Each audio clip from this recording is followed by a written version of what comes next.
Greetings, greetings, greetings, and salutations, one and all. Welcome, welcome, welcome to the night shift.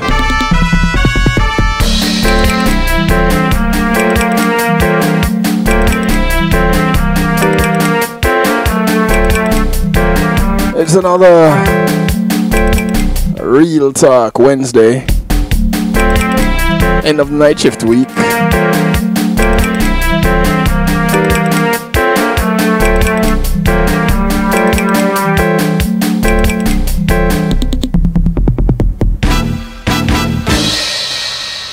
Kicking off the show tonight. Before I kick it off, good evening to you, everybody listening.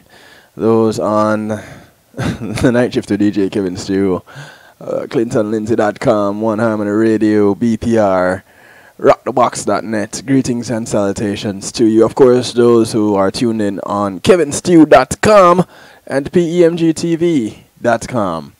Chat room right there on KevinStew.com. There's also one on PEMGTV. If that's where you normally go, PMG, you still get a show. But for those of you on KevinStew.com, welcome, welcome, welcome, welcome, welcome to the show. Glad to have you. Couldn't do it without you. Wouldn't even want to try. This song is dedicated to you. You know who you are.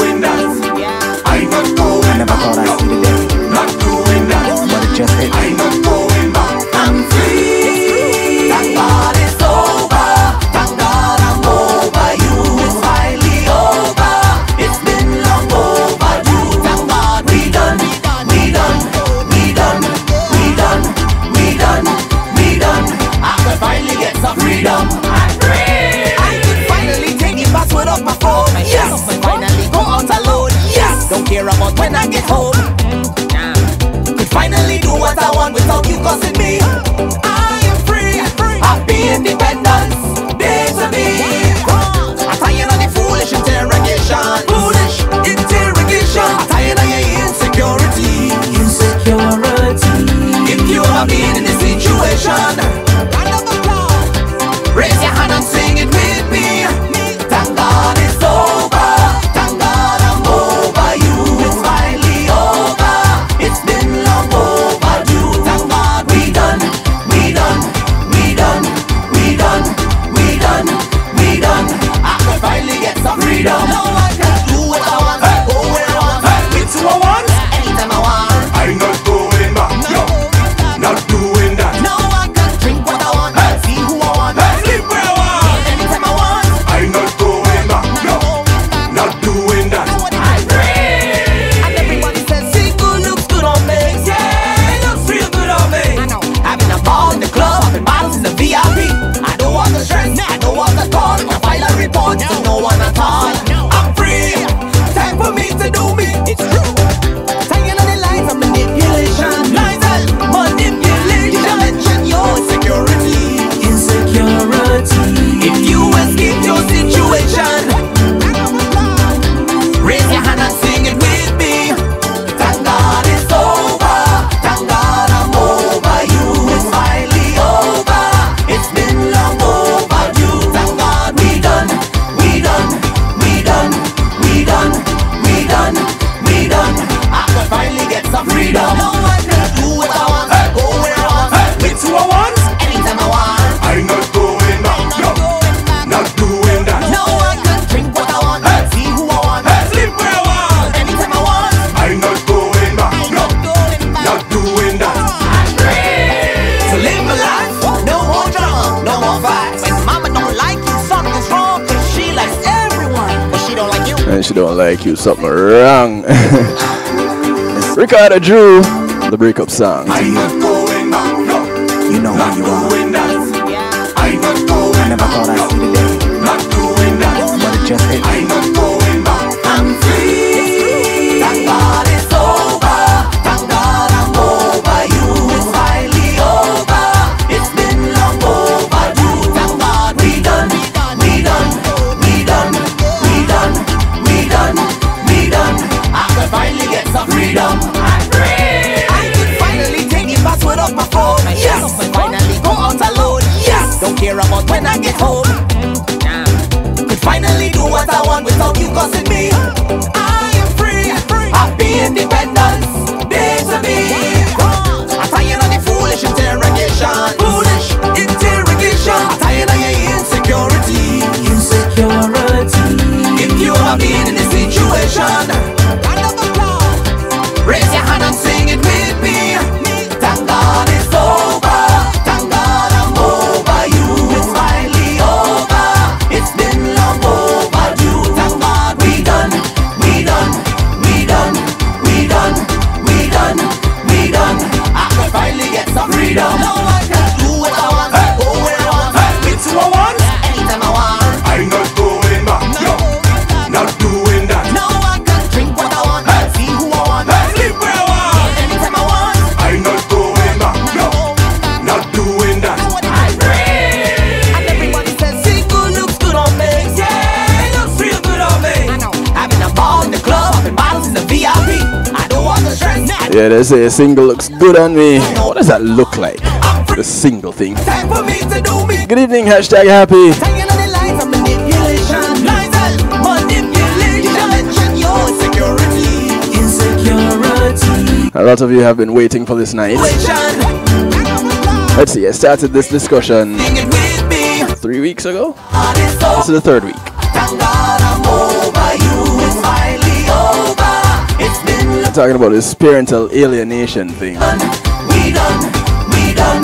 We looked at a little bit of an overview of what it is. Get some freedom. Last week I had a mediator in. With who I want. This week, stepping up the game a little bit. Not doing that. No one can drink what I want. Family attorney Anytime I want. I'm not going back. Tasha Simmonds joins us this evening. Good evening to you, Tasha. Welcome, welcome, welcome to the night shift. Good evening. Thank you for having me. Everybody seems to like you. They can't stop clapping. Thank you. Thank you. How are you, Tasha? I am well. Thank you. I am just wonderful. Just enjoying the music, enjoying the vibes. I thank you. I was glad the day I got connected with you on this matter, because it was just from sharing with someone that I was doing this. I should check messages from my offsite producer. Okay, looks like something is not happening. I'm getting messages from outside. Okay. I don't know. I am not on. Okay. Yeah. For those who were looking for me on TuneIn, there was a little glitch with the start over there, but it's coming. Okay, cool. Thank you very much. You see, this is when you have people listening in and checking your broadcasts, so all over. Wonderful. I love it. Wonderful. I love it. I love it. Yeah, so talking about parental alienation, someone said, I may have someone for you to talk to. And I'm like, really? And then here you are. Yeah. Well, I was definitely excited for the opportunity to speak about it. Very serious topic, very close to my heart, and obviously very relevant to my work. And I think the public would benefit from more information about it. Well, for starters, when you say your work, now you said it's very near and dear to you personally. Yes, it is. And you mentioned your work. So before we get into the details of it, if you could just share a little bit of how it becomes personal to you. It becomes personal because I think I don't think mine is a unique story, but I grew up in that familiar environment where for a long time during my childhood, my parents, thank God, they're still together. I'm one of the few people I know. Mm-hmm. They're still together. But, during my childhood, I witnessed their rocky season, and it lasted years. And one of my parents, I guess I'll keep it discreet, but one of my parents, had the habit of complaining about my other parents' flaws. Mm. or their responsibility for what was going wrong in their relationship. Right. And that carried on many years. And it wasn't until I was an adult that I was able to see and understand how that parent's habit of doing that affected my relationship with the other parent. To the extent where there was virtually almost no relationship at all, and what I had missed in my personal growth and development because of that.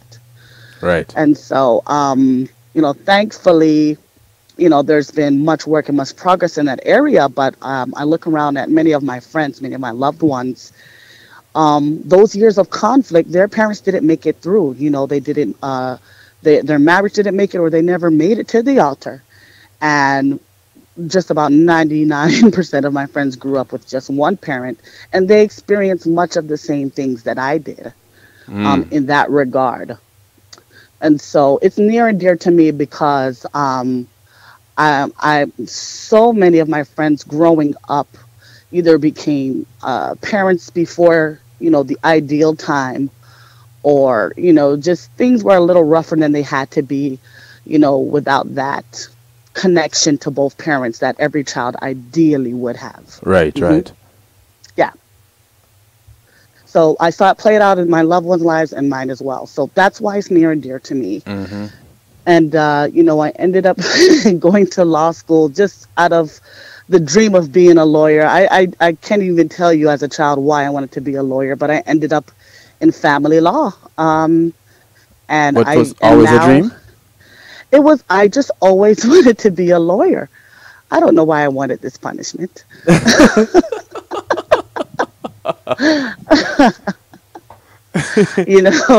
I joke that it chose me, and I just keep coming back for more regardless. So, but I went there, I wanted to work with children, and I wanted to work in entertainment law.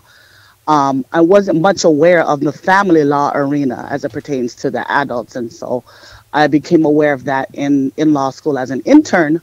Never having taken the family law course, I learned it on the ground in my internship in school, and I've been doing it ever since.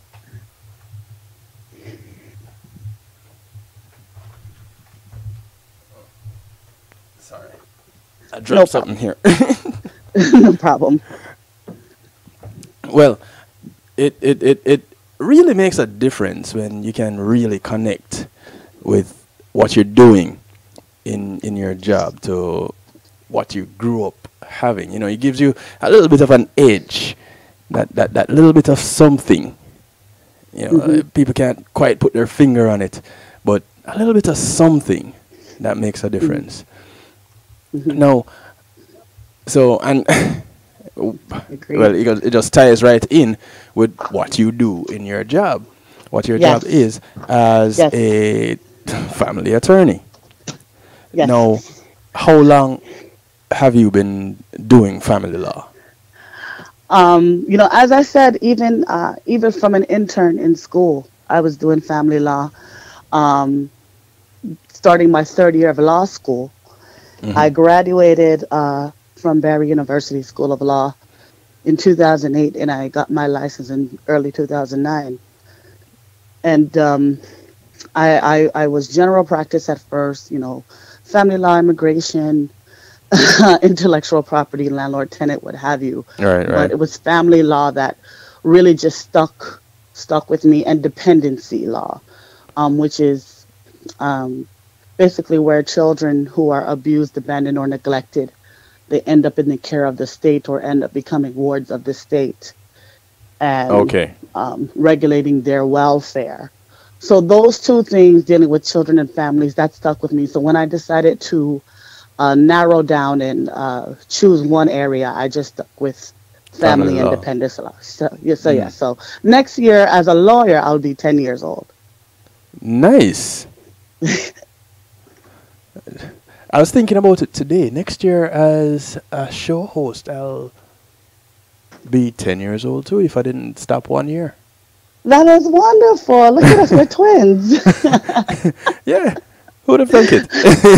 Wonderful, man. And looking at us, you can't tell that we've been in, and I'm including myself in this because I'm in good company, that we've been doing this for that long. Right. Yeah, the years fly, right? They do. It's They fly. amazing. It is. Hmm. All right, so here you are studying, practicing family law, and with a special draw towards as it relates to children being alienated, or that's just something, well, because of what you've seen. Right, because of what I've seen. And so let me explain that a little further, right? Right.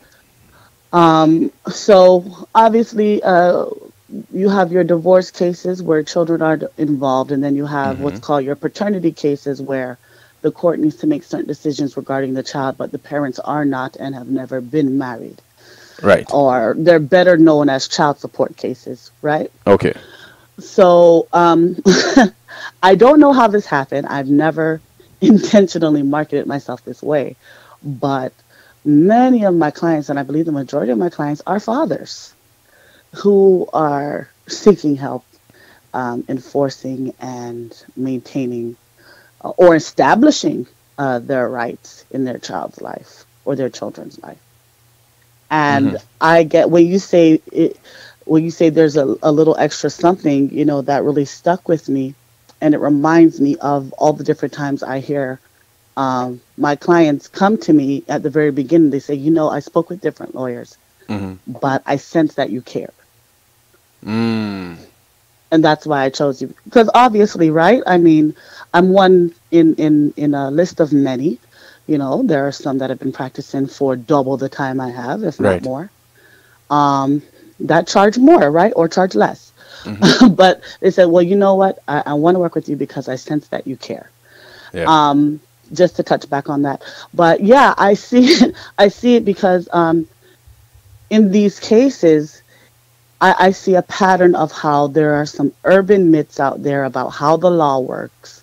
And because there's a certain understanding of how the law works, there's a certain pattern of how parents treat each other, how mothers treat fathers, how fathers interact with the mothers or the children based on what they think will happen once they go to court. And many of these things are either outdated information or just plain wrong. Right. Yes. And I don't know how soon you want me to jump into specifics, but that's right my general answer. No. That right there is basically where we'll be living tonight. Okay. When you say how it affects the families, the children, the alienation, the laws, and how the parents treat each other. Especially how mothers will treat fathers. Because I this got kicked off when I made a post on Facebook about making the statement, I don't understand why it is, and how it breaks my heart that a mother would alienate their child from the child's father just because it didn't work out between the parents. And that got this whole thing kicked off because it started a whole discussion and people saying, well, men do it too. And okay, cool. I get that. And someone said, yeah, men may do it, but women do it a whole lot more because women are naturally more vindictive. Oh, boy. Okay. And I'm like, whoa. You woke me up a little there. I'm like, y'all coming guns blazing. Yes. Now, all I did was I made the post, you know. When this discussion took on a life of its own, I was like, okay, cool. Go ahead, run with it. Again, I had to reel them back in a little bit to stay focused. That I just made a statement, and I was really talking about how the women deal with the men, because that's typically what happens. It's typically what we hear about. Several reasons for that, yes. No, and last week I was talking about some of those reasons with Carleen Maxwell Williams, and I'd like take from your side of it, because as a mediator, they get to file some papers and put some things in. But you're also a mediator, aren't you? I am. Yes, I also provide family mediation. Right. So we took it wholly and solely from a mediator's point last week. Now we get to go in a little bit further with the attorney's side of it and all that they have to get involved in. And some of the arguments you have endured Oh boy. because of a misunderstanding of the law. Yes. Yes. Should I jump in there? Please. All right. I think one of the top or near the top of the list as far as arguments that I have to navigate, whether as a mediator or a lawyer, is the division of time that the children spend with each parent. Right.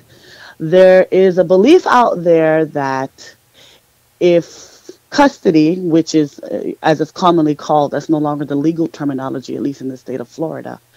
So now it's time sharing, right? Right. But just for this, speaking loosely, I'll just say custody.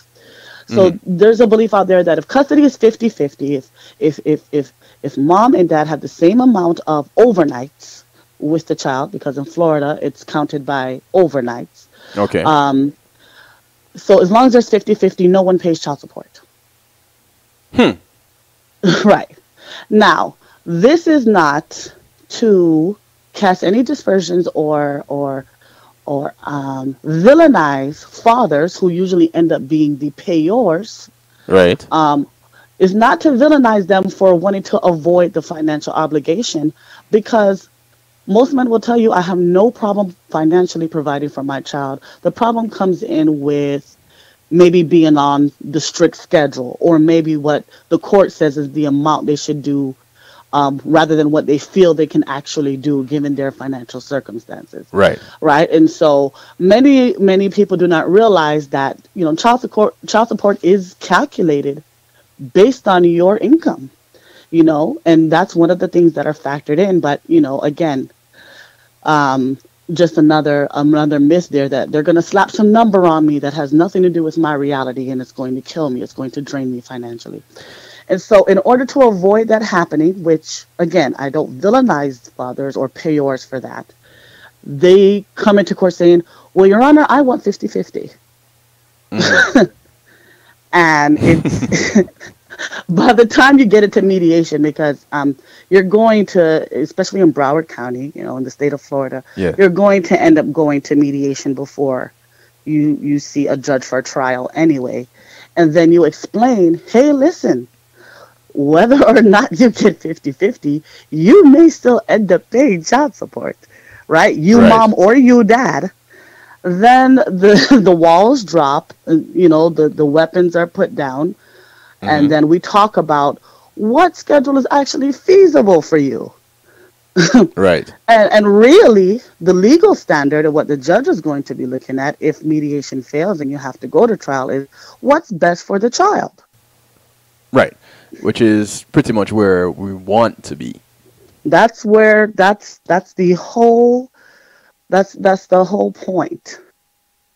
Right? Right. And every client that hires me, every person, every parent that hires me, they get that speech in the beginning is, hey, listen, everything I just sat here and listened to you say, I feel for you, I understand, or maybe I wish I could understand.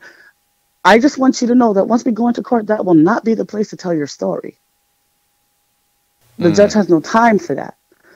What the judge wants to know is about your child, your son, your daughter, your children, and what's going on in their lives. Right. What's affecting them. And that's what they're going to base their ruling upon. Okay. Yeah, not your heartbreak, not your vendetta, not the fact that he let you down after all these years of believing in him. All of that, I get it, but the judge does not care. which seems to be where typically the whole thing is kind of built around that with a lot of couples. Really. I didn't realize I was zeroing on something. Help me understand now. What did I No, just do? no. I'm saying typically the argument is it's all about how the relationship failed and the Hmm. finger pointing. Yes, yes. So it's like they're And ignoring the little people. yes, I like how you put that. I've even had um, some people, and I don't put this more on mothers or fathers. I think it's people who are a little more cerebral and they have an understanding or think they have an understanding of how court works, so they just want to be prepared, whether they're Hmm. being spiteful or not. But I've even seen parents say, "Well, Attorney Simmons, I recorded my child saying this or this about the other parent," and I'm like, "No, no, no, Mm, no, no, mm, no, mm, we don't do that, mm, mm, right?" mm. I mean, even if a court would accept that as evidence, I don't want to be the guy to try to offer it because that is a bad reflection, right? We don't want the court to think or to know that the child is being made privy to adult details, right? And the details of the litigation that's harmful for children. Mm. Listen, hold on. let me Don't, let me slow down. don't say anything else yet. What's Alrighty. about an hour? 29 minutes after the hour. Time to take a quick little commercial break. Because I want to ask you when we come back in about some of those things as it Mhm. relates to the children in these cases Mhm. and what you have seen as things that affect them Mhm. prior to and after. Got it. So when we come All back, right. Let's do it. Let's I, do it. you see, the next guest I want to have on this topic, I want it to be a psychologist or a social worker. I Oh, need that would be wonderful. I need that to be one of my next guests talking Mhm. on this particular topic. Yes. That way I can cover all the bases and everybody can get a broader, a better understanding of what happens with when things like this happen. Yeah, You what know? happens to the, like you said, the little people? Yeah, That would be awesome. That would be awesome. yeah. All right. We're gonna take a quick little break.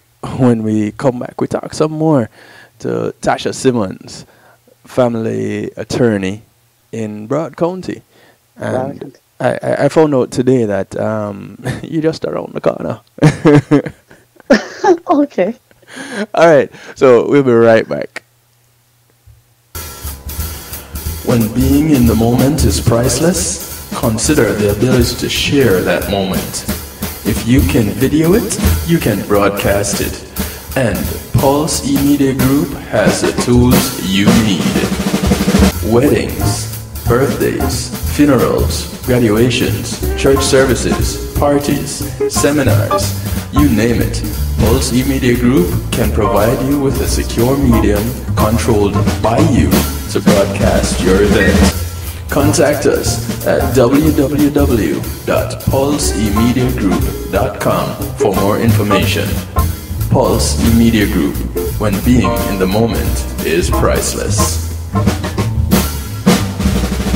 JTMC Music presents the highly anticipated, much talked about, The Juggling Rhythm Volume 1. This classic rhythm takes on a new life with tracks from both established artists and introduces some incredible new voices. Get your dancing shoes ready with The Juggling Rhythm, featuring international reggae dancehall artist Mr. Vegas, alongside Ian Sweetness, Ed Robinson, Jack Radix, Hezron, Dangling, Joanna Marie featuring Galaxy P, Denny Ranks featuring Jawiz, Ambalik, Christine Alicia, Yishka. Also the new sensations on the rhythm: Zeal, Danger Lee, Marquis Skelenar, Zachary. Available on all digital media outlets. The Juggling Rhythm. Get it, get it, get it.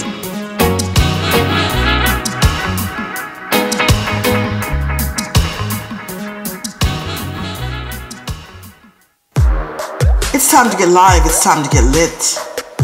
Spiritually powered inspirational thoughts, It's time to spit. Join Sharon Corinthian and St. Patrick every Tuesday night from 8 to 10 p.m. Eastern Standard Time on 96.3 IMG Radio as they bring you poetry at its finest, featuring some of the hottest spoken word artists from around the world. It will leave you touched, moved, and inspired. Tell a friend to tell a friend and join us for the show. We're off to an early start for a long hot summer, but beat the heat with a dash of lemongrass refresher. This cool thirst quencher is a low sugar beverage made from the fevergrass plant, which has antioxidants, several wellness properties, and is a great lifestyle drink for all ages. Ah, that hits the spot. It's a new great taste. Have one today. Dash Lemongrass Refresher, distributed by Carib Atlantic Distributors. Call 954-614-0919. That's 954-614-0919. Life's a dash. Live well. Yes. Akar Mantino, I'm making notes right now. You are locked in to DJ Kevin Stew on the night shift.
You know, sometimes the fathers get left out with things and they don't get the gratitude that they do deserve.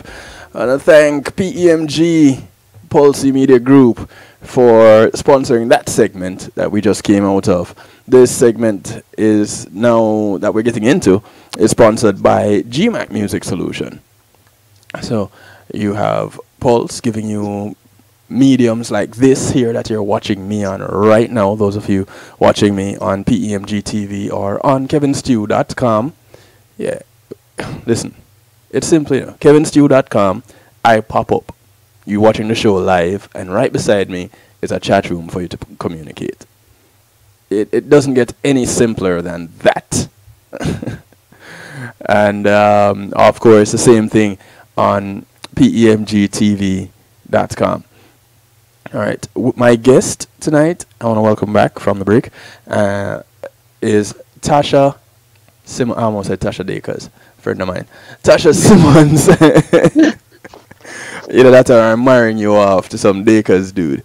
Oh, boy.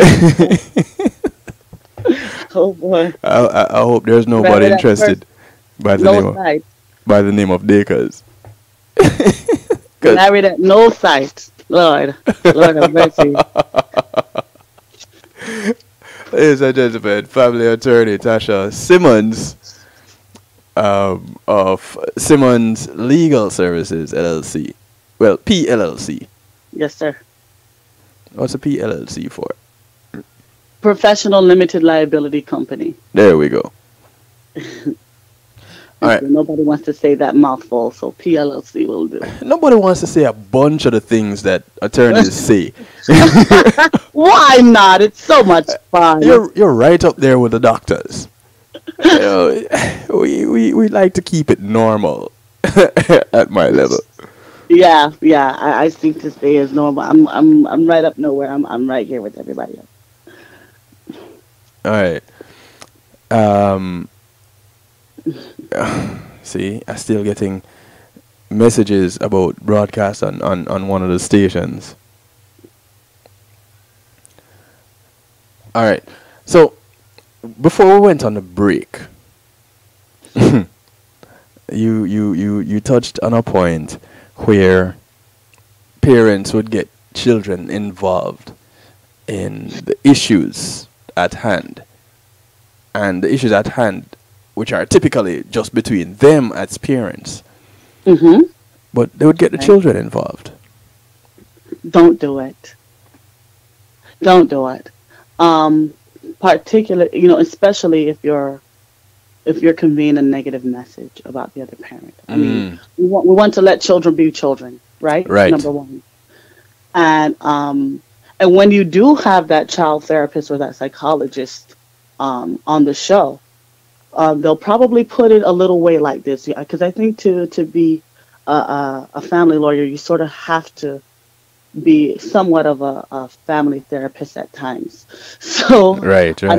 I may sound as if I'm pretending to be one, but a child, especially of a certain age, when they're particularly young, they really have no concept of who or what they are. They see themselves through the eyes of their parents, or through what they see in their parents.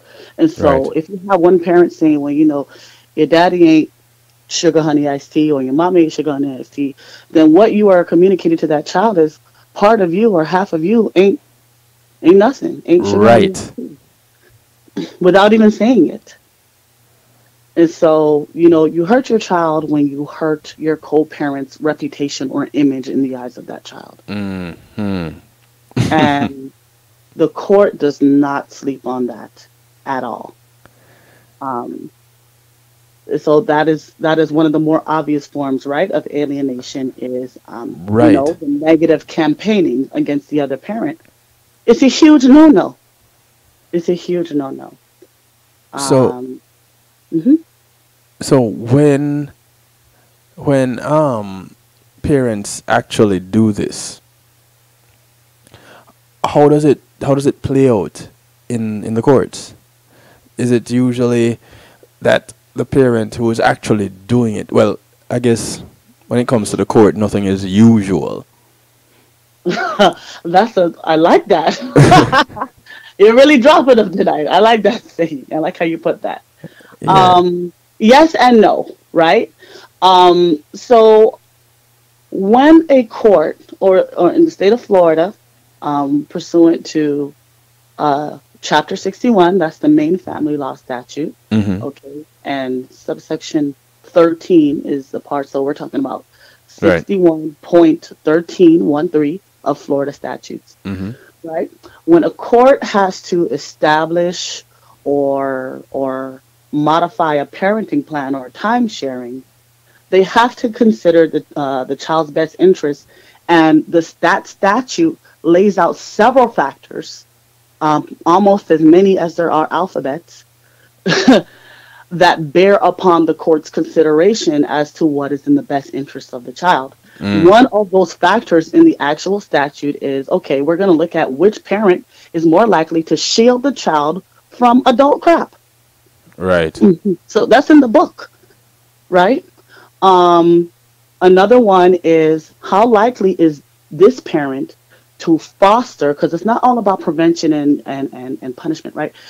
We want to know which parent is more likely to foster a strong connection between the parent and the other child, because that's the parent we're probably going to try to place the child with most of the time, the one that we know is not going to tear down the other parent to the child. So what it does, it weighs in to what the court is going to decide. Now, mind you, I encourage anyone, as I imagine your last guest did, I would encourage anyone to try to work out what you can in the mediation, because Right. even the judge will tell you, hey, listen, I don't know you from a can of paint. I shouldn't be making this decision for your family and for your children, right? Right. But again, not everyone makes it out of mediation with an agreement or a full agreement, and they end up before the judge. So this is what the judge has to do. Unfortunately, just as a practical matter, some judges, not to say that they dispense with the law, I wouldn't want to, make the bench look bad, but some judges sort of want to split the baby as a way of communicating to the parents, you should have come up with an agreement. Now you're both going to walk away unhappy. It's not right, but it does happen. And I think that's even more reason for you to, you can, if mediation fails once, go back again. You can go back again. Okay. It's not like you can only go mediation once. You go until it works. You can go until it works. I mean, it'll cost you money, but you can.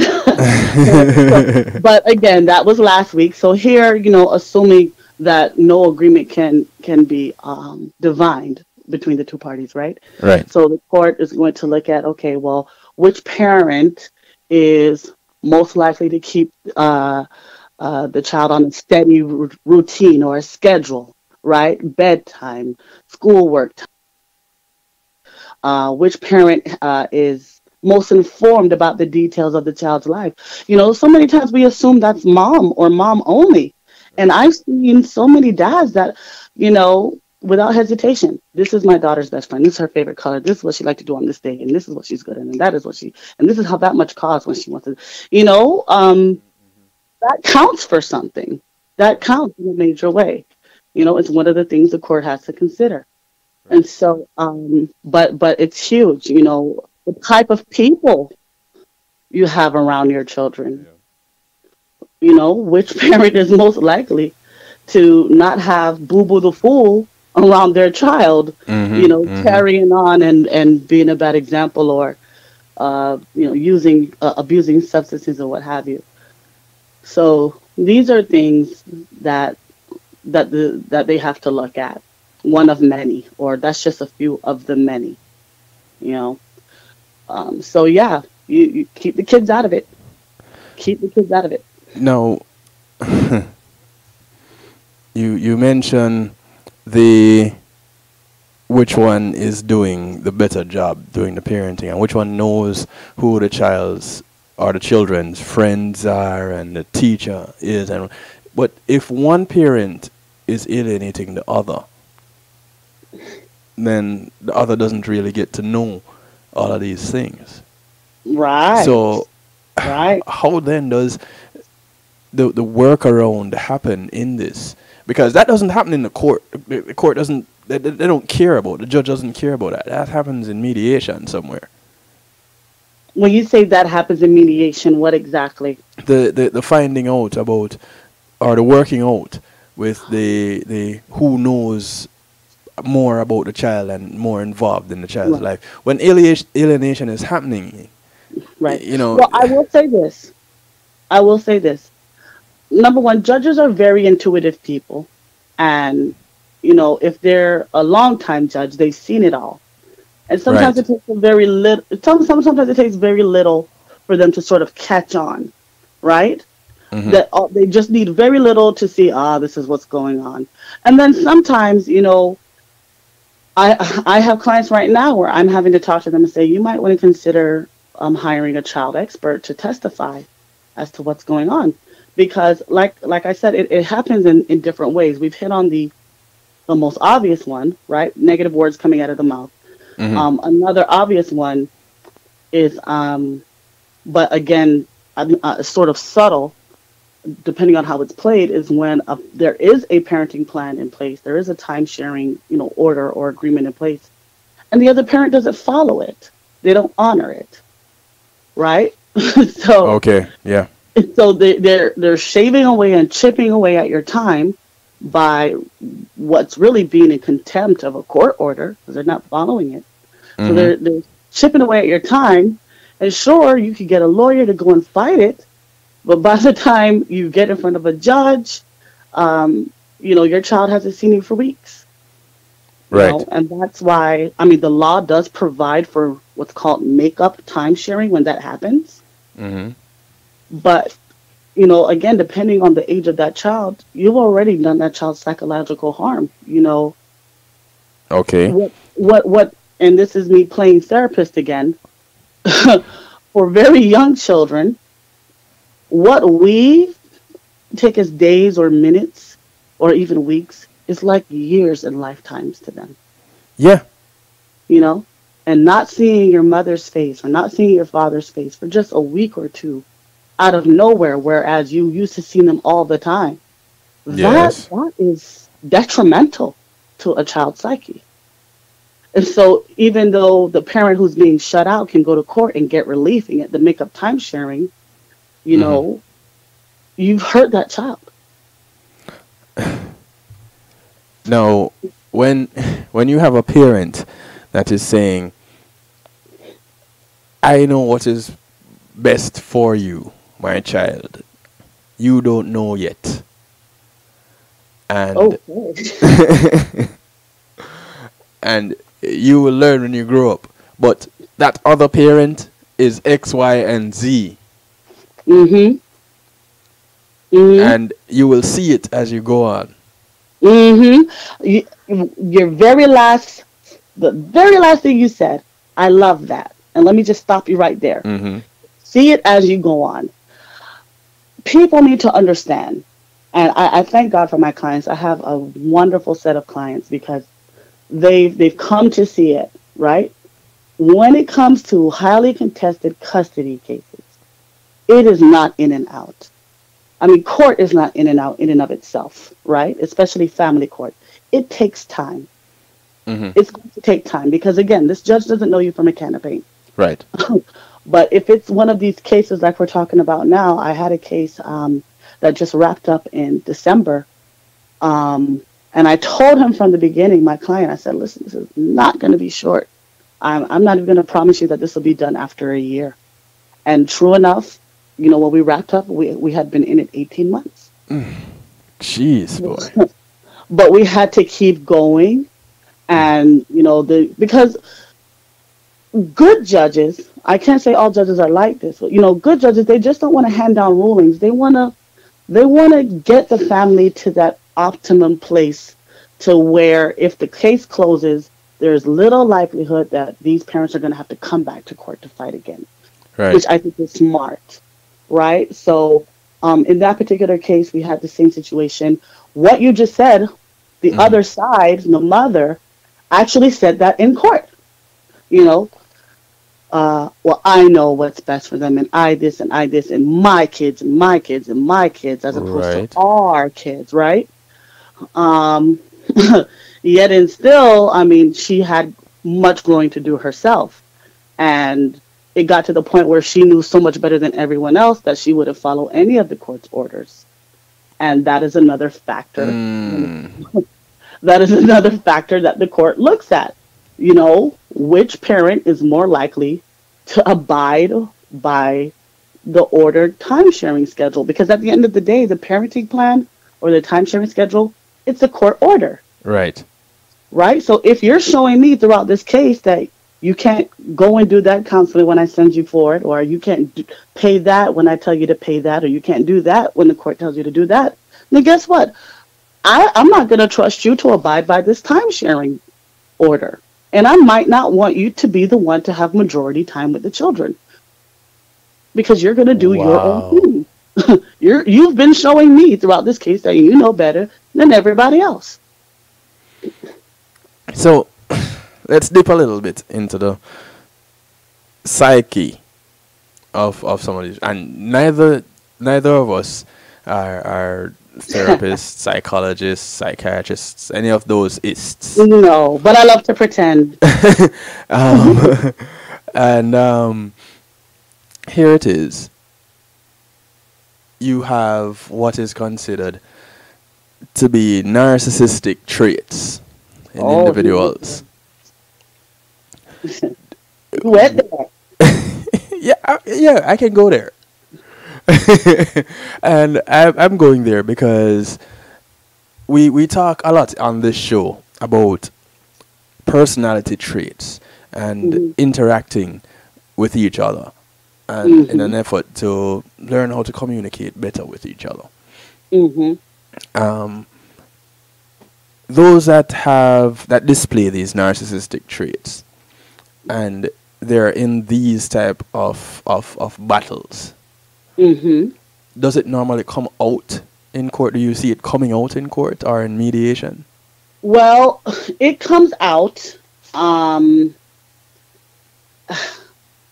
It comes out most of the time. It comes out with time, right? Because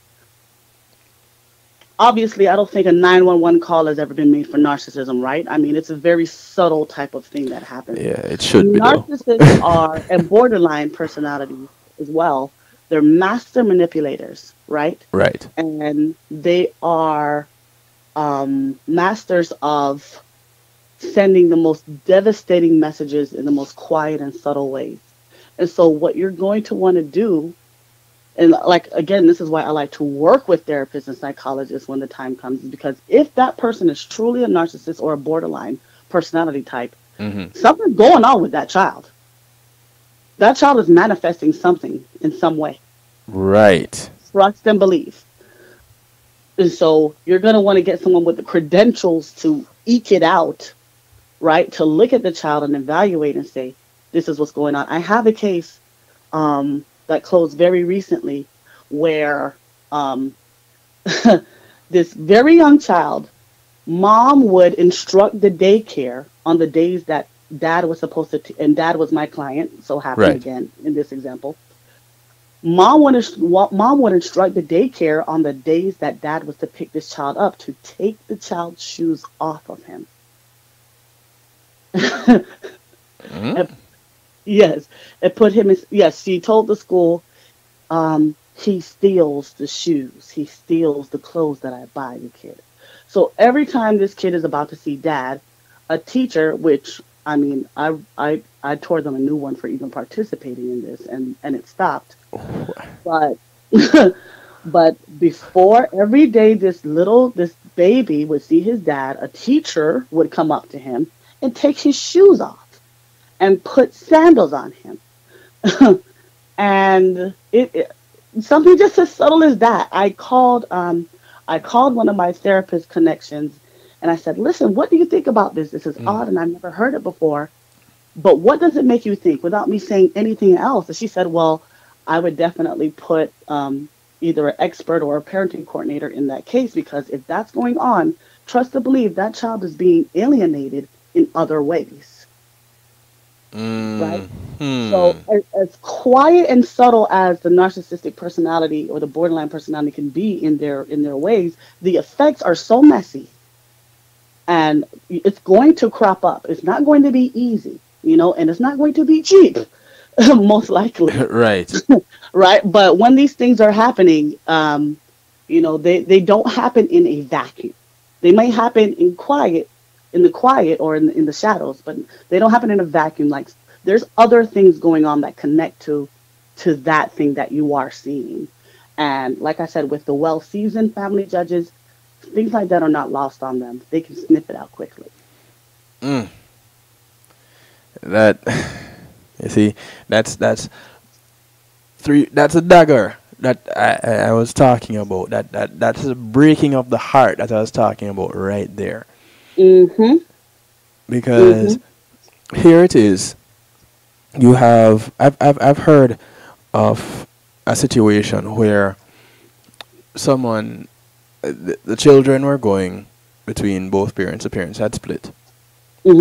And one parent kept some of the stuff that went with the child.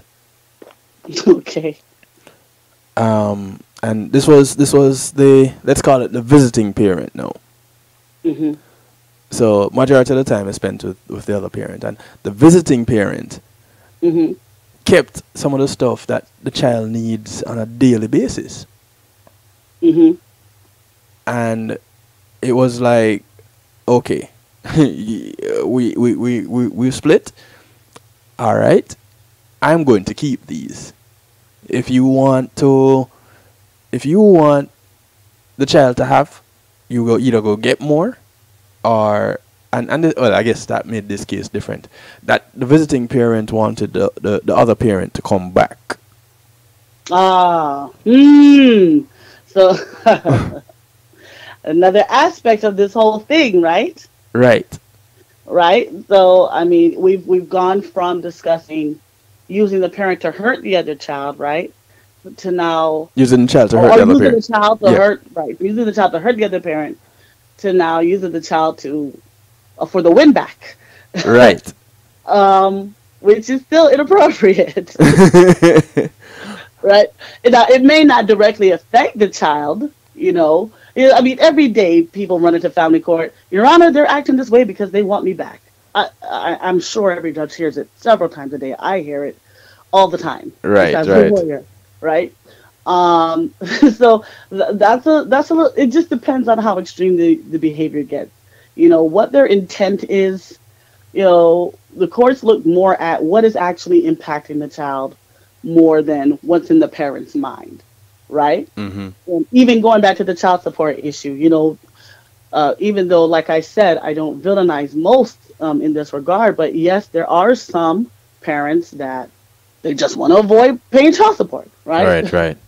Even then, you know, judges really don't look at that because at the end of the day, the child wins because you have these two people fighting for time with the child, even though the motive for one of them may be a little, you know, not what we think. A little off.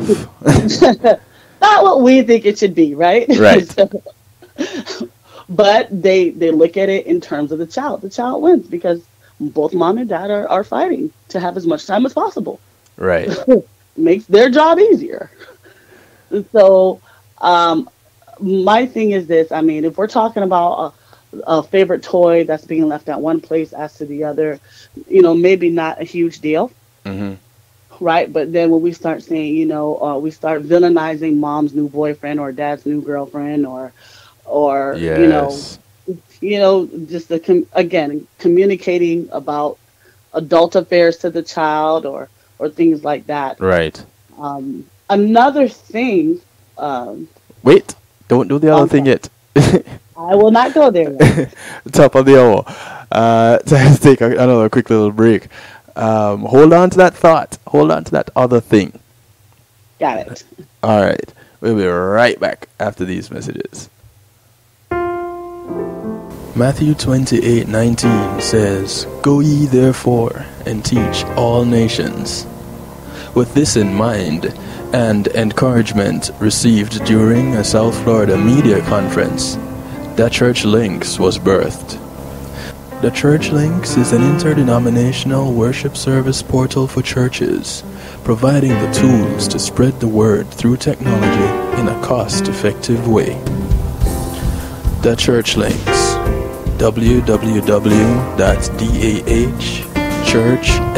www.dahchurchlinx.com. Your links to worship and praise.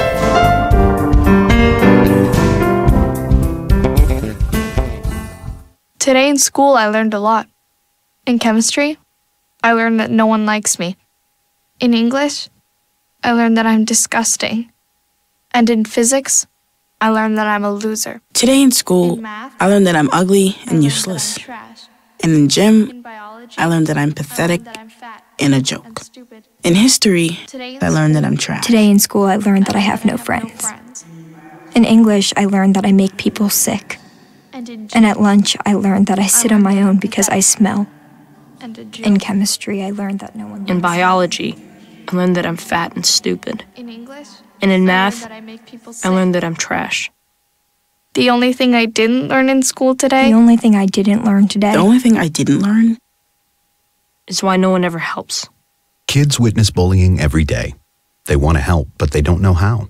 Teach them how to stop bullying and be more than a bystander at stopbullying.gov. A message from the Ad Council. It's time to get live, it's time to get lit. Spiritually powered inspirational thoughts. It's time to spit. Join Sharon Corinthian and St. Patrick every Tuesday night from 8 to 10 p.m. Eastern Standard Time on 96.3 IMG Radio as they bring you poetry at its finest, featuring some of the hottest spoken word artists from around the world. It will leave you touched, moved, and inspired. Tell a friend to tell a friend and join us for the show.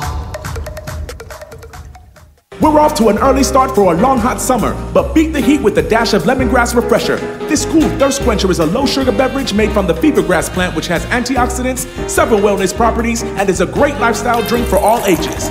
Ah, that hits the spot. It's a new great taste. Have one today. Dash Lemongrass Refresher, distributed by Carib Atlantic Distributors. Call 954-614-0919. That's 954-614-0919. Life's a dash. Live well.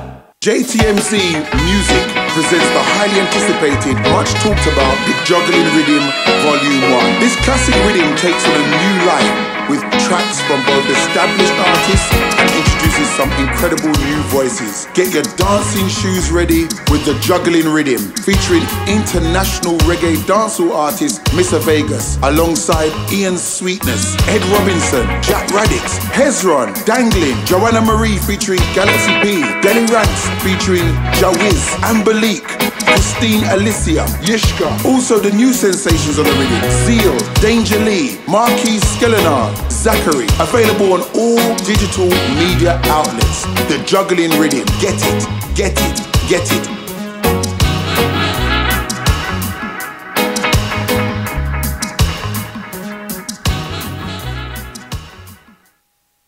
It's Christina representing for DJ Kevin. You see me, I say, I don't know the boss. You see me, I say, DJ Kevin Stew and the night shift radio show. Yo, it at the thing, turn up the thing loud. Whoa, DJ Kevin Stew have the heart of a champion. Never underestimate, just choose him. The silver line behind the dark clouds. DJ Kevin Stew believe him, and that's no doubt. Salute the night shift radio show, Christina. It's a hot it up. Loud. I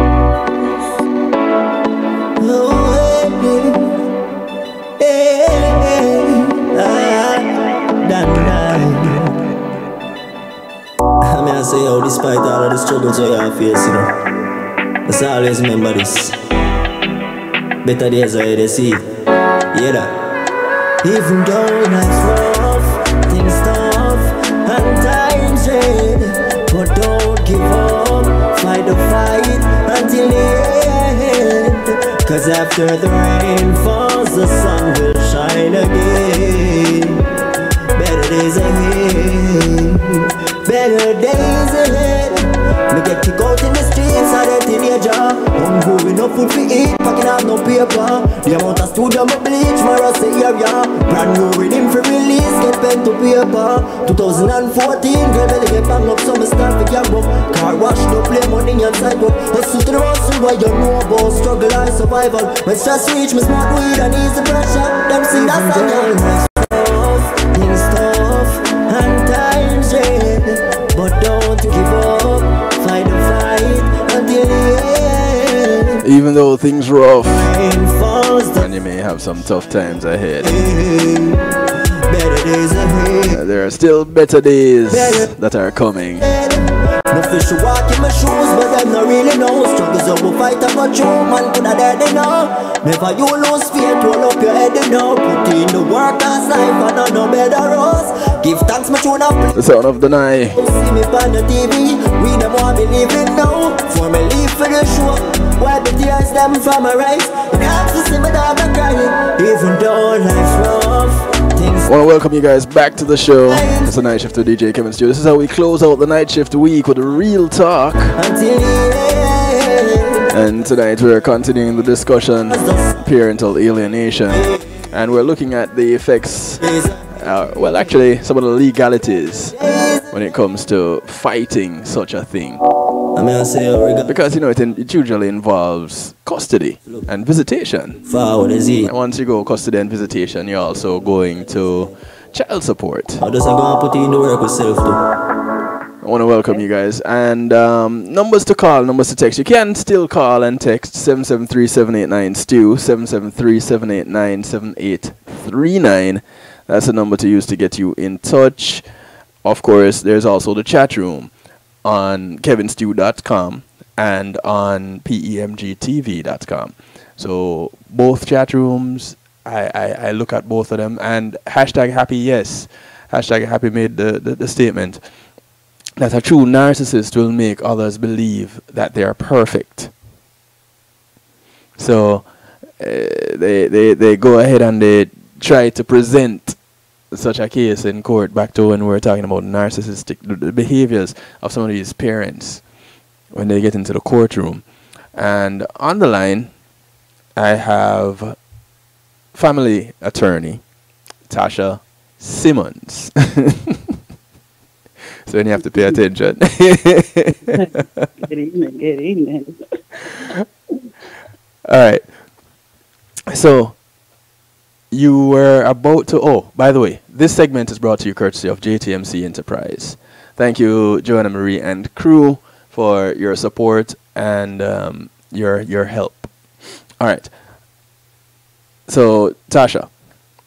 Yes, sir. Before we went off on the break, you were about to mention something. Yes. Well, I mean, I was, but I wanted to go back to that comment that your listener left. Mm-hmm. Because, again, you're talking about now courtroom presentation versus evidence in the form of, you know, allowing time to show the court what's really going on. Right. Anyone can come into one hearing and say, I'm this and I'm so that, and that parent really isn't about such and such and such. Right? Anybody can do that. Mm-hmm. And that's why I said family court is not fast many times. Right. It is. Because throughout time, things manifest. And so that's always important to remember. It's not all about courtroom presentation, you know. Mm-hmm. I mean, obviously, any system can be manipulated. And sadly, I've seen how others have attempted or even successfully attempted to manipulate the family court system, but it only gets you so far. It only gets you so far.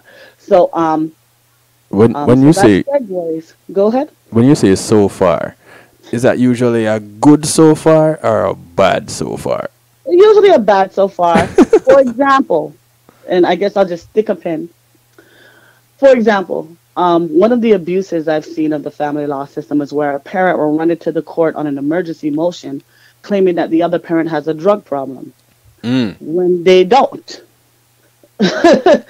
And so you say enough things, it's an emergency motion, the judge has to make a decision right away.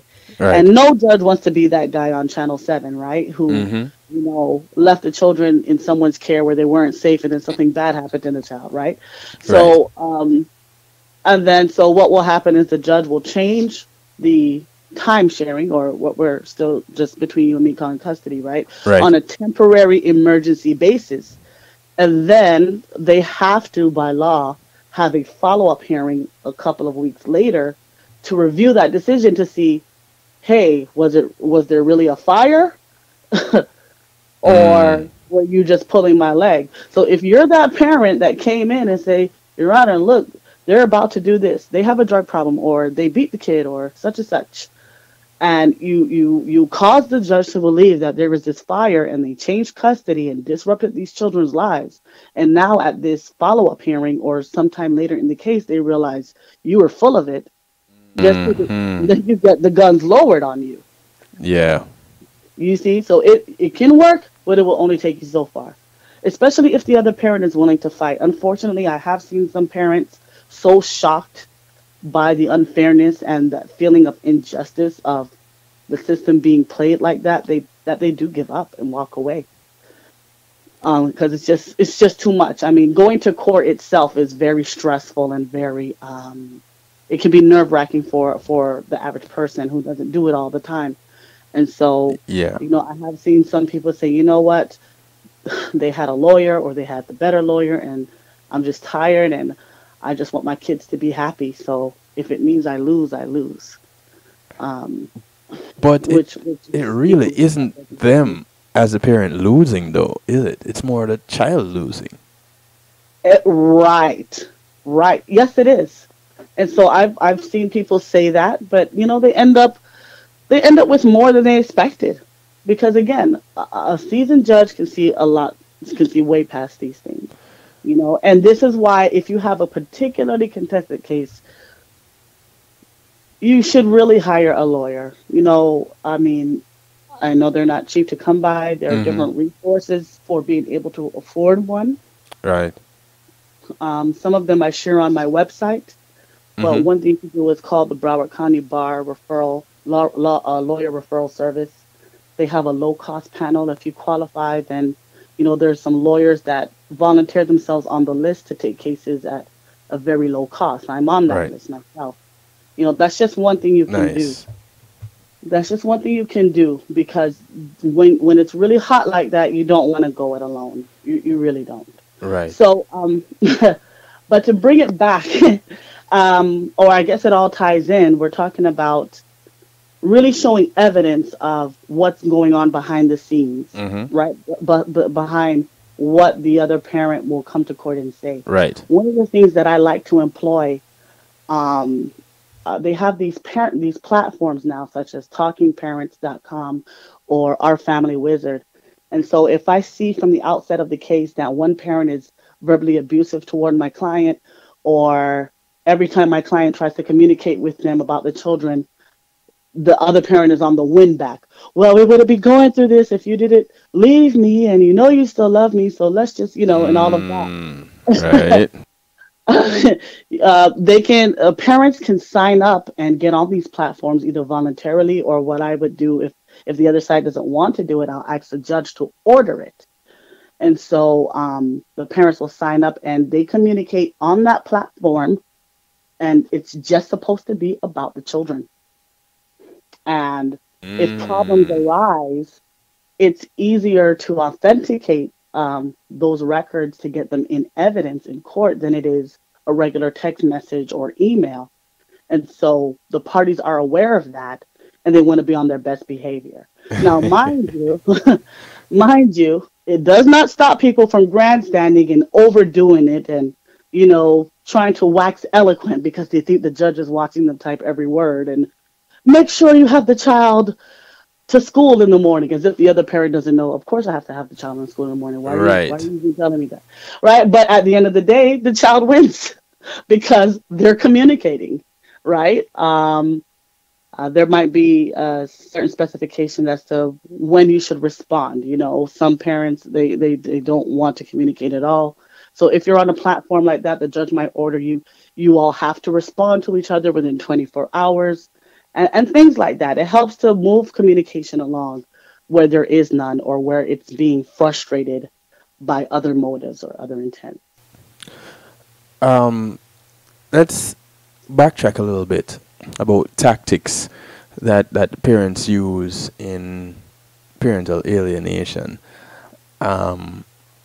If the visiting parent tries to contact the children and have to go through the custodial parent, let's call him that. And they have an argument and they hit them with the "don't call back my phone." Or if you want to talk to them, you get them a phone. How do things like that fare? Are those among the things that you've found that judges look at and go, give them the finger, that wagging finger, that no? Yeah, if they believe it, of course. I mean, of course, if you have to prove whatever it is you're claiming that's happening. But let's assume that you were able to prove that was happening. Yeah, that's judges frown upon that. Even more so when it's in the court order. There are a lot of time-sharing agreements or court orders where when the child is with one parent, they're to have telephone contact between such and such time with the other parent, or liberally. It just depends on a case by case. And then, so not only now do you have the child being used as a pawn, now you can actually ask the court to step in and enforce the order because they're in contempt of a court order. Right. And so I'm there right now. And I mean, it's so petty. It's amazing to me the length. Petty really has stamina. I'm learning. Petty really has stamina.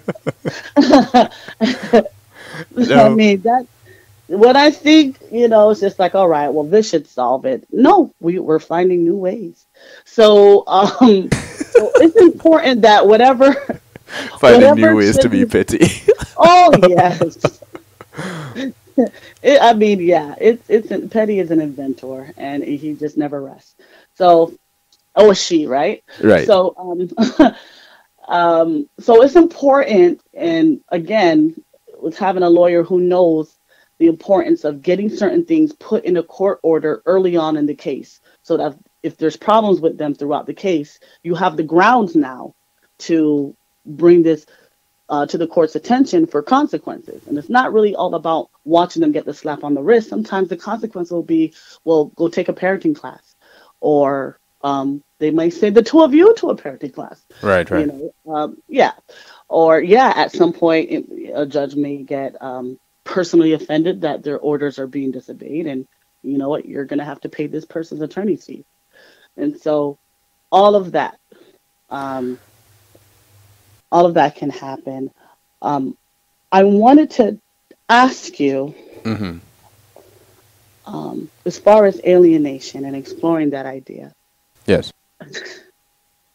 You just gave me a scenario. I'm going to give you one. I get to be asked the question. This is interesting, though. Let's switch it 1 second. I just want you to tell me if you think this is parental alienation. Okay. Hopefully it's an easy one, right?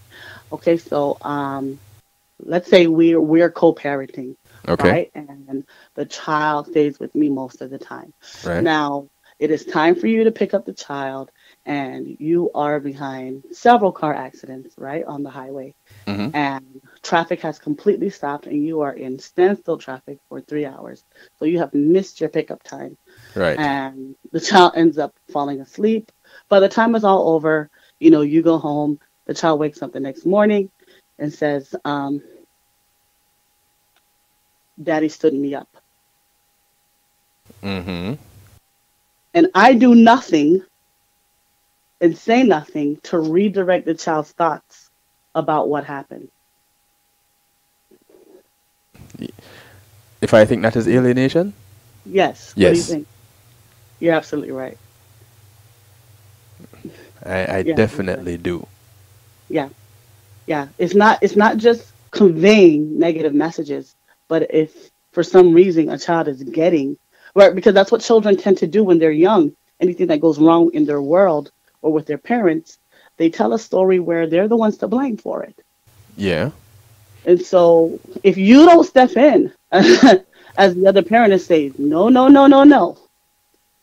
Daddy loves you, this is what happened, or some other story, whatever it is, if you don't do anything to correct that, then you're alienating the child. Especially if you've been saying things like that before, if not to the child, in the child's hearing. Right. And again, even in situations where there was no negative influence previously, that's how children are. They blame themselves. Right? Well, he didn't come because he doesn't love me, or because I was bad today, even though nobody knew he was bad, right? Right. It must have been because I didn't get the gold star today. Now Daddy didn't come pick me up. Right. Right. And so, and there's case law on this. The parent that has the child, for the majority of the time, or most of the time, has an affirmative duty. So they have to be proactive about it. They have an affirmative duty to foster a positive relationship between the child and the other parent. So you can't just let it ride. Well, I'm not the one that told him his mother was a whore or whatever. Right, But right, I'll right. let them think that, no, you can't do Exactly. Now, when the both parents or one of the parents has someone else in their life, and um, let's say the parent that has majority time, or the let's call it the custodial parent for our situation, for arguments or scenarios, they have someone in their life now. So here is a step parent being introduced, Mm-hmm. and they're saying to the child, okay, your biological parent is not here, this is your new parent now. See, Mm-mm. they are here. Mm-mm. Where your biological parent is not here, this one is here, they're here for you. How Mm-mm. how how is that addressed in court settings? So let's talk about that. There are different ways to handle that, right? Because obviously that's a no-no, right? Mm. Um, But the court looks I, on I, families. The court looks on stable families for the children, don't they? right, and they understand that families are going to blend, and that mom is going to move on, and dad is going to move on, and Right, the family is going to expand horizontally in that way, right? right. But even so, again, you have that duty to preserve that parent-child relationship with your son or daughter or your children, and the other parent. With a And so, biological parent. even when someone comes in who is new, Right. I've seen this in parenting plans drafted by seasoned attorneys before me, and I've come to make it a part of my practice as well. Even if I'm starting with a boilerplate parenting plan and writing up a plan for a case, um, I'll add the language in there that neither parent is to cause or allow the child to call anyone else mother or father or any derivative thereof. Mm. And courts order that as well. You cannot do that to a child. So Now, you can't be saying to the child, this is your stepfather, this is your stepmother. it's your step, right? And they understand the distinction. But I've seen cases. I remember one of my first cases when I went out my own. Um, um, Dad, I was representing mom, and that was one of the issues. Is Dad wouldn't honor the schedule at all. He had actually gotten the kids on an emergency basis by making false claims against her, like we discussed earlier. Right, right. That was done before she met me and hired me on the case, and we had to do that whole appeal and everything. Um, but during the time when he was sort of locking the kids away from her, the kids would be punished for not calling his girlfriend mom. And they Really? actually, yes. And then when the court did start taking action and started ordering visits, the children were calling my client by her first name. Their biological mother? It happens so often. It happens so often. It's Wow. really sad. And so now, those kids need to be, they need to be,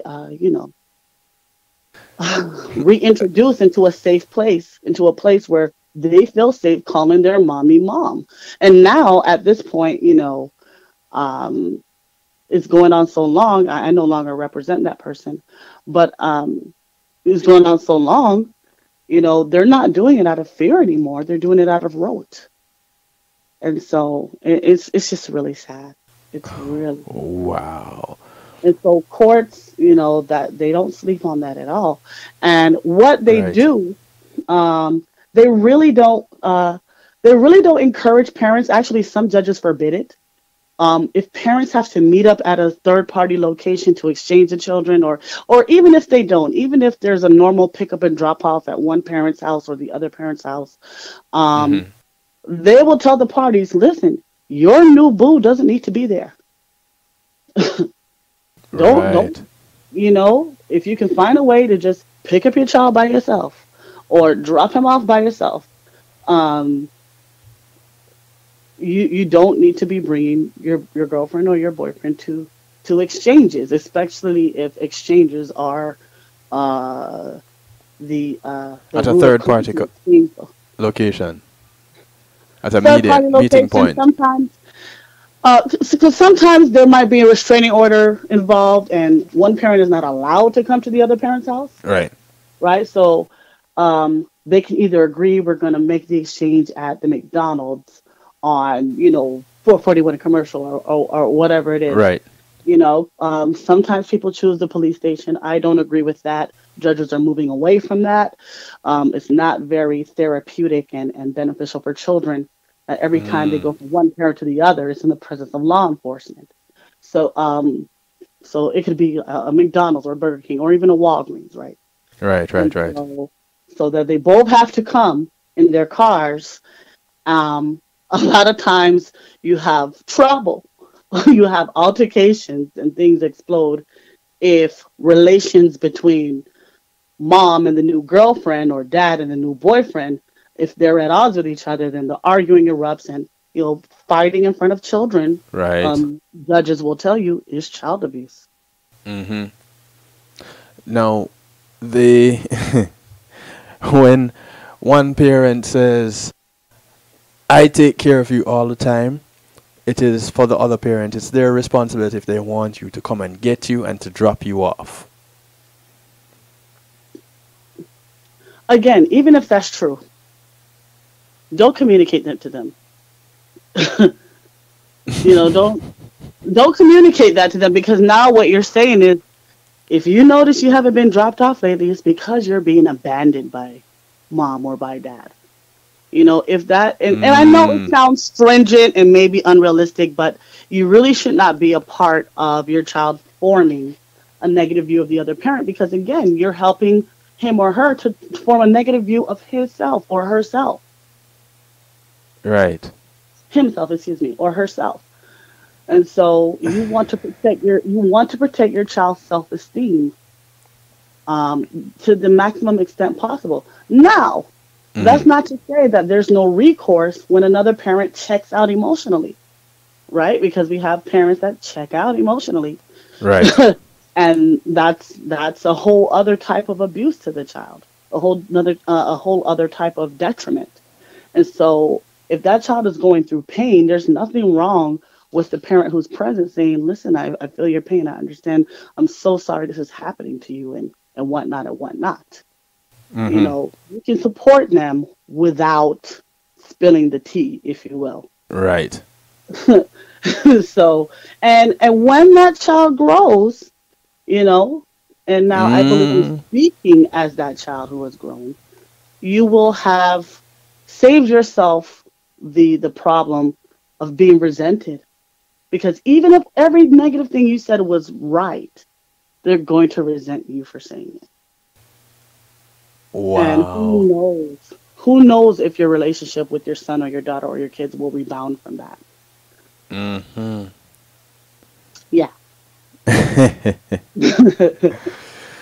You see, again, the trying to win, or the trying to be that knight in shining armor for your child in the early stages. In the late stages, you're only vilified because of what you have done, not in that child's best interest. Yeah, I mean, if we're gonna pretend to be therapists, right? That's just another thing we see, and we use it all the time in mediation. Whether I'm acting as the attorney or the mediator, it's important. It's like, listen, down the line, little Sally or little Billy is gonna catch on. They're gonna know the truth. They're gonna sip the tea one day. And they're gonna look at you a certain way if you're the one that spills it on them. So I suggest you such and such and such, or I tell them, listen, the way you want this order, or you want, make sure you put this in the agreement or put that in the agreement. They can look. I tell them, once they get old enough, they can look this up and read it. Right. Be very careful. Question was asked, what if one of the parents remarries or is in a long-term relationship, do the biological parents still pick up a loan? Do the biological parents still what? Pick up a loan. Is it still recommended? Yes. It depends on the case, right? Mm-hmm. Like I said, if in this case the person mommy has decided to marry, they bump heads with daddy, right? Right. Then the court may still, for that particular situation, say, listen, we don't need all of that around the kid.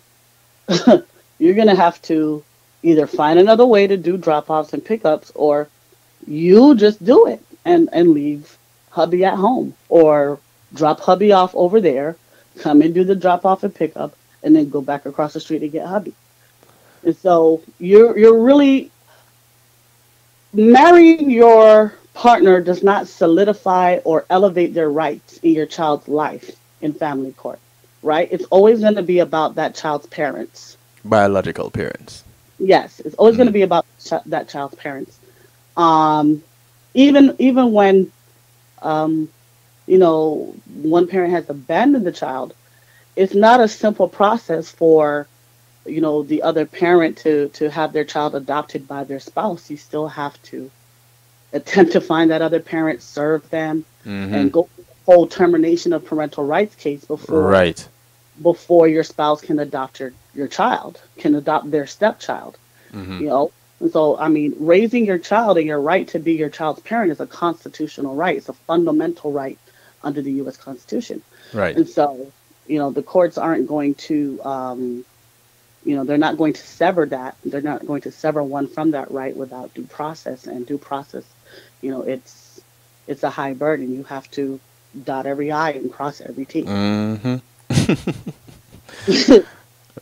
Tasha, how can people get in touch with you? My number, our toll-free number at Simmons Legal Services is 844-425-2889, which is 844-GAL-ADDY. I'm a guardian ad litem, which is the gal part, and I'm an attorney, so ATTY. But it's 844-425-2889. That is our phone number. I do offer, right now I'm offering a free workshop for those who want to represent themselves, to navigate the paperwork. Oh, nice. Well, it's a class that's been offered by Broward County for a very long time. Broward County offers it right there at the courthouse every first Monday. And so for a limited time, I'm offering the same exact course. It's just 1 hour. Because I've taught their course before as a volunteer instructor. So I have the syllabus and everything.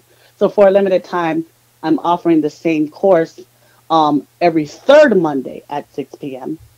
at my office. And your office is located where? In Tamarack, beautiful sunny Tamarack, Florida. 3900 West Commercial Boulevard, Tamarack, Florida. I'm right on the intersection of 441 and Commercial, beside the Walgreens. Okay, I'm on the second floor. And so I offer that class every third Monday at 6 p.m. And you can sign up right on the website. And when the seats are available, you won't be able to click and sign up anymore. And I'll see you there, or, feel free to give us a call. What's the website? SimmonsLegal.com. That's SIMMONDS legal, LEGAL.com. There you have it.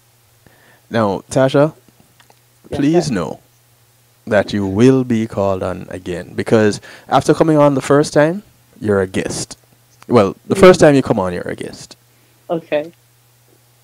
When we know that you have been on, as you have stayed on, your guest privileges have dwindled. Uh-oh. What am I now? So you're a part of the show now. So next time I come, I can just go in the fridge and pour myself something to drink. You're no longer a guest.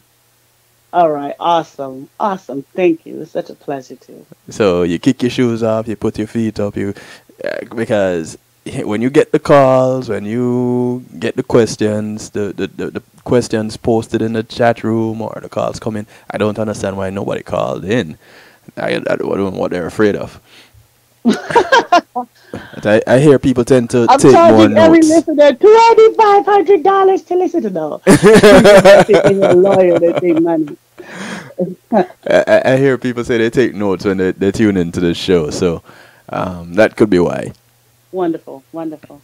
But I thank you, Tasha, for taking the time out to share your expertise with us and to make yourself available in this time and to the service that you're offering to the community too, with this very delicate matter.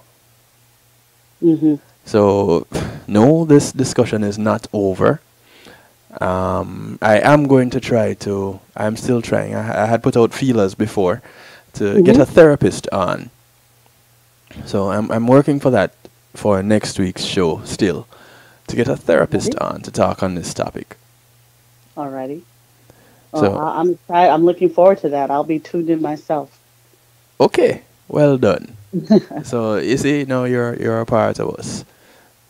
We don't expect anything less. And typically on a Wednesday night, Real Talk is all about interpersonal relationships. So it goes all different spectrums and colors, and it just works its way around relationships. Right. So thank you again. Ladies and gentlemen, please give Tasha a call if you know anyone who has issues dealing with family law. But she doesn't only do family law. You know, she gets involved with intellectual rights. Right?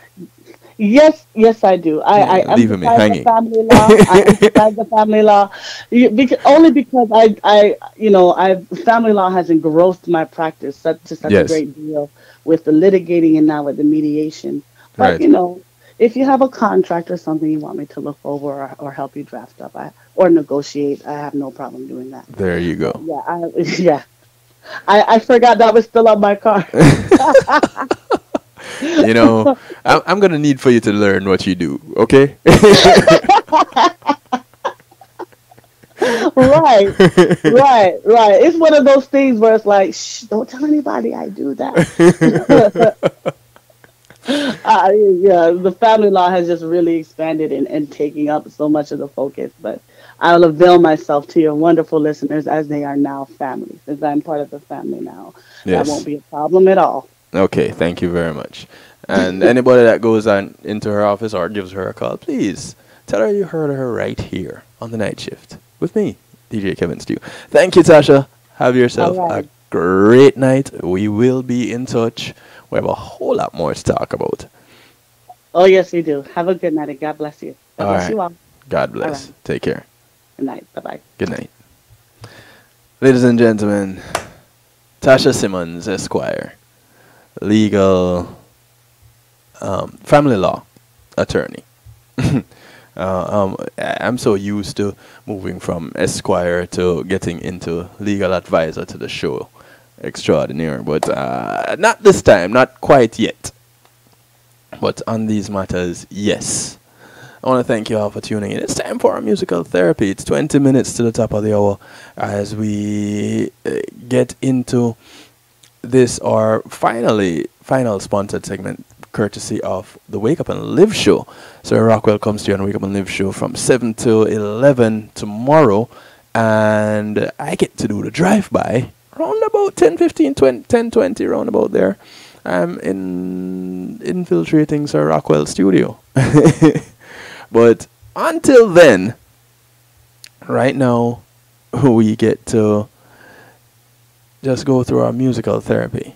But before that, a quick little break, and then we come back. Yeah? Cool.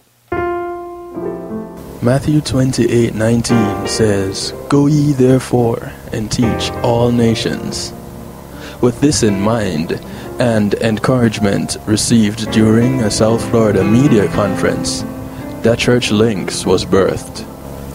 The Church Links is an interdenominational worship service portal for churches, providing the tools to spread the word through technology in a cost-effective way. The Church Links, www.dahchurchlinx.com, your links to worship and praise.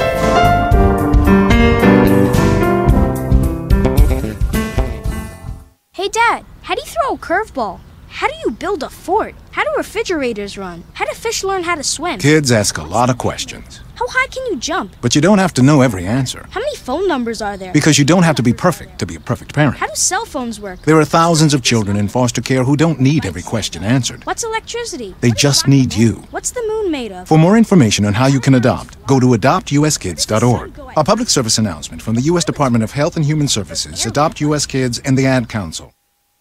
Yes. Akar Mantino, I'm making notes right now. You are locked in to DJ Kevin Stew on the night shift. Best friend, that's what you call me. I'm always here for you, baby. You can call me anytime, any minute, any hour. Just call me. Girl, I'll make time for you, 'cause you're special and you're always on my mind. I can see that you're not happy. There's something missing in your life. He says he wants you to have his children, obviously doesn't want you to be his wife. You said that I'm your best friend and I'm honored to be the one in your corner. But temptation is getting the better of me as my feelings for you get stronger. You say that I'm your best friend and I'm honored to be closer than a brother. But I really don't know if I can keep this up much longer. You keep thinking you can change it, but you're just a prisoner of love. You're complaining but you refuse to tell yourself that enough is enough. You said I want to welcome you back. This is a musical therapy segment. get closer to me. Well, you've got to make your decision, 'cause I don't wanna be a victim of jealousy. You said that I'm your best friend and I'm honored to be the one in your corner. But temptation is getting the better of me as my feelings for you get stronger. You say that I'm your best friend and I'm honored to be closer than a brother. But I really don't know if I can keep this up much longer. You said it's like a roommate, ain't nothing going on. Why punish yourself and keep holding on? You deserve to be loved and comforted, someone to keep you warm. You say that I'm your best friend and I'm honored to be the one in your corner. But temptation is getting the better of me as my feelings for you get stronger. You say that I'm your best friend and I'm honored to be closer than a brother.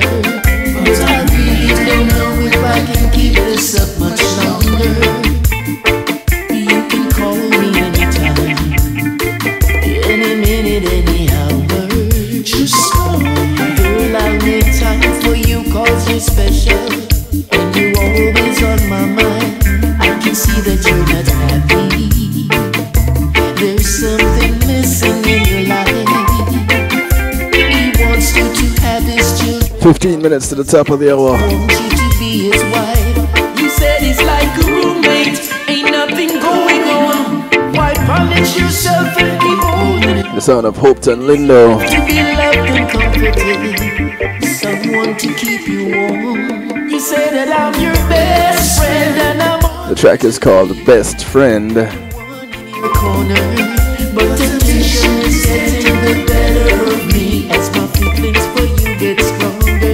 You say that I'm your best friend and I'm honored to be closer than a brother.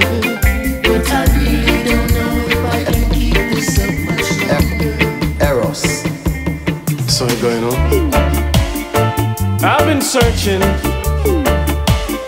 or you've been searching. We've been searching. This is Santa Metro and Devante from the Nice and Rough Volume 10. It's called Like Eros. It's to your mind. I seep into your soul and made you mine. That's the way I approach. I am that kind. It's funny. I made the rules your friend. You better know that. I'm like Eros, love me story. So prepare for love's in story. Yeah. I know that this day would come, that you and I would be as one. My moon, you can call me your son. United, our time has begun. It's funny, funny. Hey, I'm like Eros, loves me story, love me story. So prepare for love's in story. Yeah, yeah. Yo. Prepare for it. So fire the arrow straight to your heart. Could you escape this? I love that you caught. Me are the erotic voice from your thoughts. Me tell you what to do, know what you want. Show where your sorrows, know you are love. Happiness you want because you win on me trance. Strong kind of love with a little romance. Real man you have and know your life are enhance. Me of the formula, the real love science. Destiny baby I don't never by chance. I'm like Eros, loves me story. And that is me, and that is me. So prepare for love's in story. Straight up. Love's mystery. Yeah. You never know that I would find that path from your heart leads to your mind. I seep into your soul and made you mine. That's the way I approach. I am that kind. It's funny, very, very funny. I made the road. And it's not even like it's ha ha ha funny. So prepare for love's in story.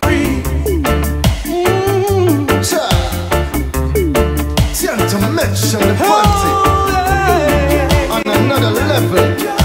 Yeah.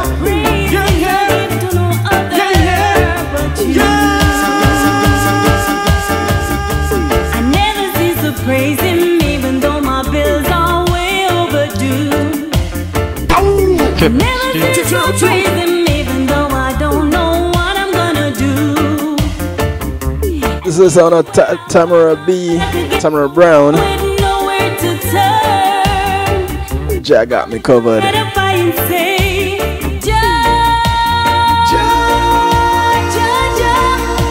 I know you got me covered, and I thank you. I thank you, Ja. Even when I get lost, you are always there to show me the way. I'm sure I'm not the only one thanking, right? I don't know, so I get on my knees and I pray. And I still feel the guidance, 'cause on your solid rock is where I will stand. So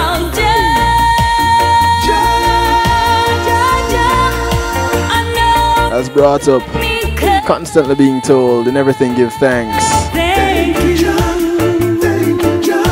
even when it's hard. Stormy seas at times I'll be, there's no need to worry, 'cause your ultimate captain is always there to deliver me.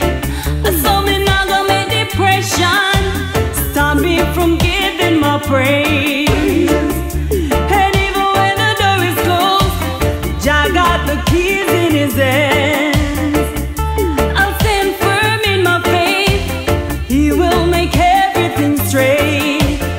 Yeah.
want to thank you all for tuning in tonight,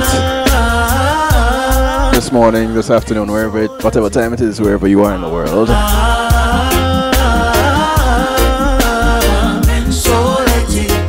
This is the sound of Siobhan. Remember the nights we spent together. Remember the way you. It's called Let It Be. Remember the sunsets and the rainbows and the many songs we wrote.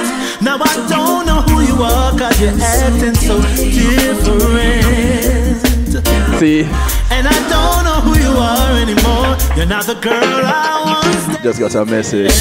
When love turns to hate. Relating to the Tamara B song, the Tamara Brown song. Jack got me covered. Yeah, when you find something that you didn't really put down, but you know you're the only one there, it's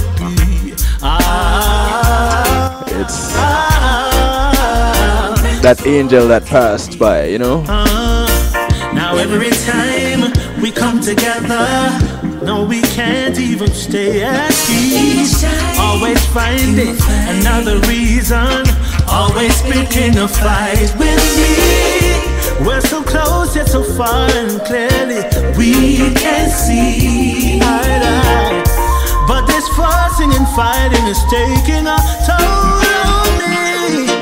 When love turns to hate, amen, so let it be. I won't forsake, my heart has to be free.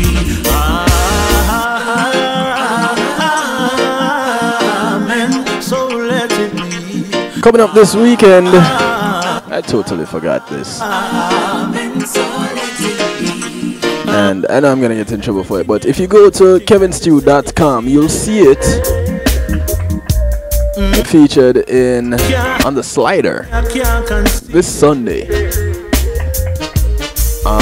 Sunday's what, the 22nd? Yeah, Sunday the 22nd. Coming up in Oakland Park at Ambassador SDA, the Margate Pathfinders Club presents Dale Brown in concert. It's a concert with a difference, and it features a number of local acts at Ambassador SDA Church Hall, 3245 West Oakland Park Boulevard in Fort Lauderdale. You definitely don't want to miss this one. It's Dale Brown and Truth.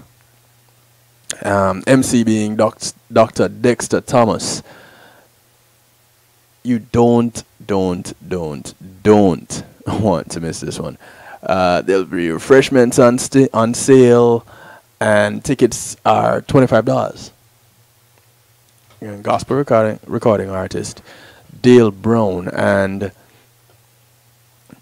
children pay at the door. It didn't say the children's price though, but $25 for your tickets. So you definitely want to go ahead and support the Margate. Yeah, I know it's Margate SDA, but it's happening in in Oakland Park. How does that work? Well, SDA churches support each other and they help out each other. Margate SDA doesn't have the space. Pathfinders Club, and hey, Oakland at Ambassador Church, they have a lot of space, so they're helping each other out. So 3245 West Oakland Park Boulevard, that's just west of 31st Ave on Oakland Park Boulevard, on the north side of Oakland Park Boulevard. Okay? Alright, cool. Want to thank you all again for tonight, your support, and this week. And I want to remind you, look out for members of your community. Your community is not just the development that you live in. It spreads far and wide. So those that you pass on the bus, on the plane, on the bus, on the train, whether you walk, ride, or drive, these are members of your community. Do something nice for one of them today, because you never know who's going to do something good for you tomorrow. And of course, I want to encourage you at all times, be good. But if you can't be good, go ahead, be good at it. Leaving you with Fayana, I wonder.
Thank you very much, #happy.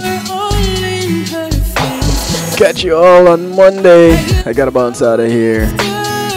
Remember Sir Rockwell tomorrow morning, 7 a.m. I'm there for the drive-by. Who knows? Little Gear might be in there too. One way to find out. I'm out. Oh, and remember, Winwood on Saturday.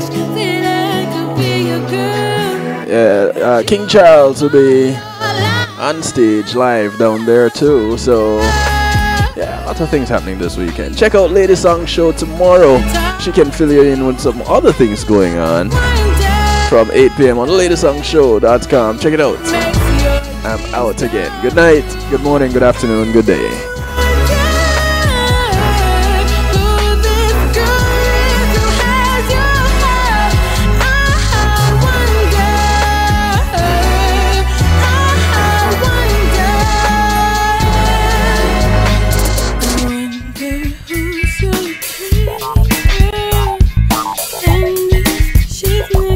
Media Group, innovative streaming and recording, has done it again. A new way to get your business in full view of your neighborhood consumer through AdShare TV. It's available in your neighborhood today. It's easy. Just call us 754-999-6020. Become a host today and place a TV monitor in a strategic location so it's easy to see. Get a 1-minute video ad or longer that plays anywhere in our network. Can't be a host? No problem. For a few dollars, we'll run your 30-second video ad. A host can run announcement specials like buy one get one free or discount ads. Let's turn your flyers into a 30-second video with music or a voiceover, or let us create and run your video ad with a spokesperson. Take advantage of our early enrollment discount. Join us today. Your ad will be seen at least 30 times per day in your AdShare TV neighborhood. It's easy. Just call us 754-999-6020. AdShare TV, part of Pulsing Media Group.